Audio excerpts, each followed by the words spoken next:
నమస్కారం. నేను మీ రవికిరణ్ శర్మ, వేలూరి జ్యోతిష రత్న అవార్డు గ్రహీత. నవంబర్ నెలలో ద్వాదశ రాశుల వారికి ఏ రకంగా ఉండబోతోంది? ఏ రాశుల వారికి ఎటువంటి అనుకూలతలు ఉన్నాయి? ఎటువంటి ప్రతికూలతలు ఉన్నాయి అనే విషయాన్ని గురించి, అట్లాగే ఈ 12 రాశుల వారు ఈ నెలలో ఎట్లాంటి రెమెడీ చేసుకుంటే ఎటువంటి అనుకూలత కలుగుతుంది, దైవానుగ్రహం దైవబలం ఏ రకంగా వస్తుంది అనే విషయాన్ని గురించి,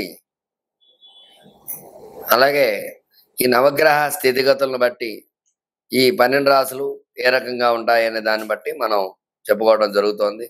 ఈ 12 రాశుల్లో ఈ అక్టోబర్ 18న విశేషంగా గురుడు మారాడు. గురుడు మారడం వల్ల కొన్ని రాశుల వారికి అనుకూలత ఉంది, అలాగే కొన్ని రాశులకు ప్రతికూలత ఉంది. అట్లాగే శని వక్రం నుంచి మావస్థితికి వచ్చేసాడు. తద్వారా అనుకూలతలు ఏ రకంగా ఉంటాయి అనే విషయాలు అవన్నీ కూడా ఇప్పుడు మనం చెప్పుకోబోతున్నాం.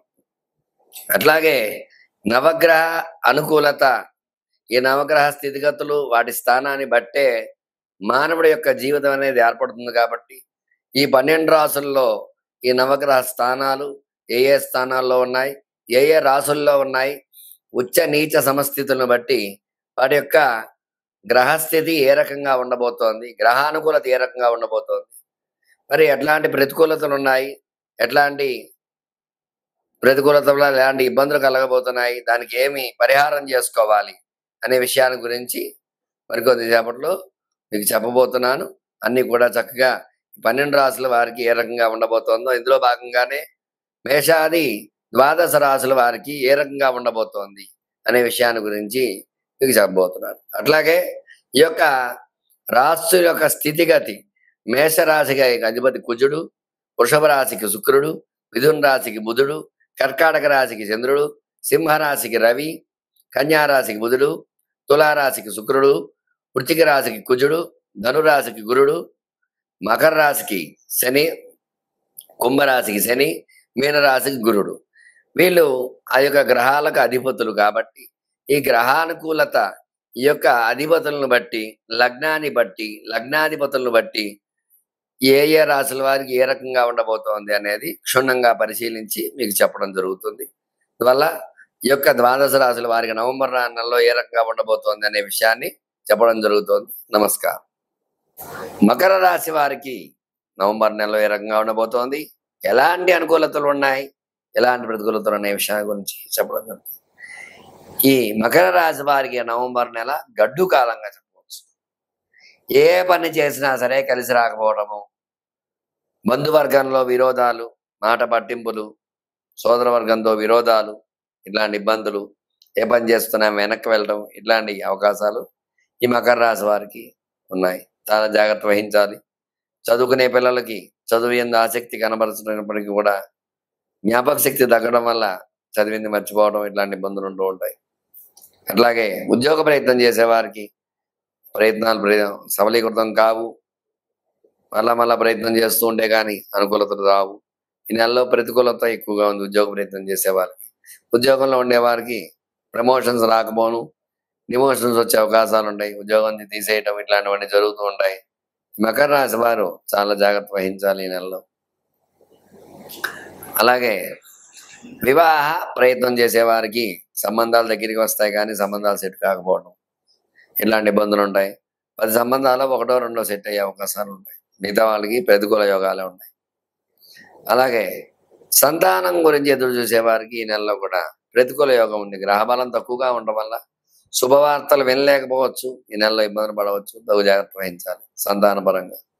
అలాగే వ్యాపారస్తులకి వ్యాపారం గడ్డుకాలంగా జరుగుతుంది ఈ నెలలో. లాభాలు ఆర్జించకపోను, నష్టపోయే అవకాశాలు ఉన్నాయి జాగ్రత్తగా లేకపోతే. లేదంటే జాగ్రత్త వహించినట్లయితే కనీసం లాభం లేకపోయినప్పటికీ కూడా సమానంగా వెళ్తుంది. వ్యవసాయం ఇబ్బందిగా ఉంది. వ్యవసాయ పంట చూసుకున్నట్లయితే వ్యవసాయదారుల అనుకూలత కంటే ప్రతికూలత ఉంది. ఈ నెలలో సకాల వర్షాల వల్ల కొంచెం ఇబ్బందులు పడతారు. వ్యవసాయం పంట సరిగా రాకపోవడం, పంట పండించేవారు ఇబ్బందులు పడుతూ ఉంటారు. అందువల్ల పండ్ల పరంగా కొంచెం జాగ్రత్త వహించాలి. స్టాక్ మార్కెట్ పరంగా చూసుకున్నట్లయితే స్టాక్ మార్కెట్స్ అనుకూలత కంటే ప్రతికూలత ఎక్కువగా ఉంది. ఈ నెలలో జాగ్రత్త వహించాలి. ఆచితూచి అడుగు వేయాలి, లేదంటే నష్టపోవాల్సి వస్తుంది. సినీ పరిశ్రమ చూసుకున్నట్లయితే సినీ రంగం కూడా అనుకూలత కంటే కూడా ప్రతికూలతే ఉంది. తగు జాగ్రత్త వహించాలి. సినీ రంగంలో కూడా అనుకున్న రీతిలో సినిమాలు సక్సెస్ కాకపోవడము, ఇలాంటి ఇబ్బందులు వస్తూ ఉంటాయి. తగు జాగ్రత్త వహించాలి. అలాగే భూ వ్యవహారాలు, రియల్ ఎస్టేట్ పరంగా చూసుకున్నట్లయితే రియల్ ఎస్టేట్లో నష్టపోయే అవకాశాలు ఎక్కువగా ఉన్నాయి. పెట్టుబడులు పెట్టిన వారు లాభాలు ఆర్జించకపోతే నష్టాలతో చూడాల్సి వస్తుంది. తగు జాగ్రత్త వహించాలి. రియల్ ఎస్టేట్ పరంగా కూడా ప్రతికూల యోగాలు ఎక్కువగా ఉన్నాయి. మరి మొత్తం మీద చూసుకున్నట్లయితే ఈ రాశికి అనుకూలత కంటే కూడా ప్రతికూలత ఎక్కువగా ఉంది. మరి అందువల్ల వీళ్ళు విశేషంగా ఈ యొక్క లక్ష్మీనారాయణ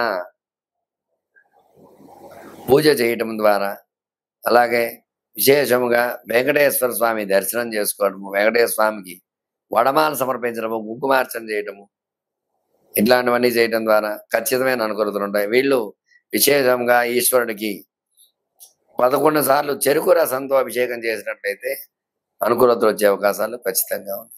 చూశారు కదండి, ఈ యొక్క మకర రాశి వారికి నవంబర్ నెల ఏ రకంగా ఉండబోతోంది, ఎలాంటి అనుకూలతలు ఉన్నాయి, ఎలాంటి ప్రతికూలతలు ఉన్నాయి విషయాన్ని చక్కగా చెప్పడం జరిగింది. మీ రవికిరణ్ శర్మ, జ్యోతిషరత్న అవార్డు గ్రహీత. నమస్కారం.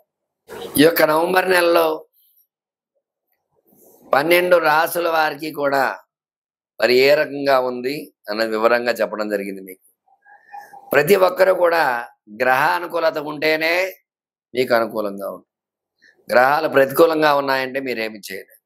ఇవాళ గ్రహాలు అనుకూలించాలంటే చక్కని యొక్క దైవనామ స్మరణ చేసుకోవటము, ఈ కార్తీక మాసం సందర్భంగా విశేషంగా శివుడికి అభిషేకాలు, అర్చనలు, పూజలు, హోమాలు ఇలాంటివన్నీ చేసుకోవడం ద్వారా శివానుగ్రహం ఖచ్చితంగా కలుగుతుంది. రాశులు అనుకూలంగా ఉంటే, ఖచ్చితంగా రాశ్యాధిపతులు బలంగా ఉంటే, రాశ్యాధిపతులు కూడా నవగ్రహాలే కాబట్టి నవగ్రహ అనుకూలంగా ఉంటే ఖచ్చితంగా గ్రహ అనుకూలత వల్ల ఈ యొక్క సమస్య నుంచి బయటపడే అవకాశం ఖచ్చితంగా ఉంటుంది. ఎట్లాంటి సమస్యనైనా సరే శతకోటి దరిద్రాలకి అనంత కోటి ఉపాయాలు అన్నట్టుగా ప్రతిదానికి పరిహారం అనేది చెప్పబడి, అందువల్ల మీరు వివాహపరంగా ఇబ్బందిగా ఉంటే ఖచ్చితంగా సంప్రదించండి.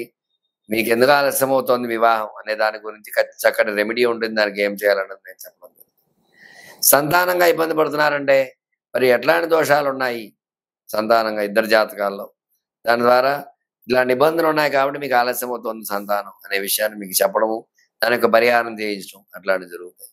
వ్యాపారంలో నష్టపోతే వ్యాపారానికి లక్ష్మీ అనుగ్రహం ఏ రకంగా కలగాలి అనే విషయాన్ని గురించి దానికి మీకు చెప్పడం జరుగుతుంది. ఉద్యోగ ప్రయత్నాలు చేసేవారికి ఉద్యోగాలు రాకపోయినా, అలాగే చదువులో వెనకబడితే వాళ్ళకి ఏం చేయాలి, అట్లా ప్రతి విషయంలో కూడా చక్కగా పరిహారం సమస్య మీది, పరిష్కారం నాది. ఖచ్చితంగా మీకు రెమెడీ చెప్పడం జరుగుతుంది.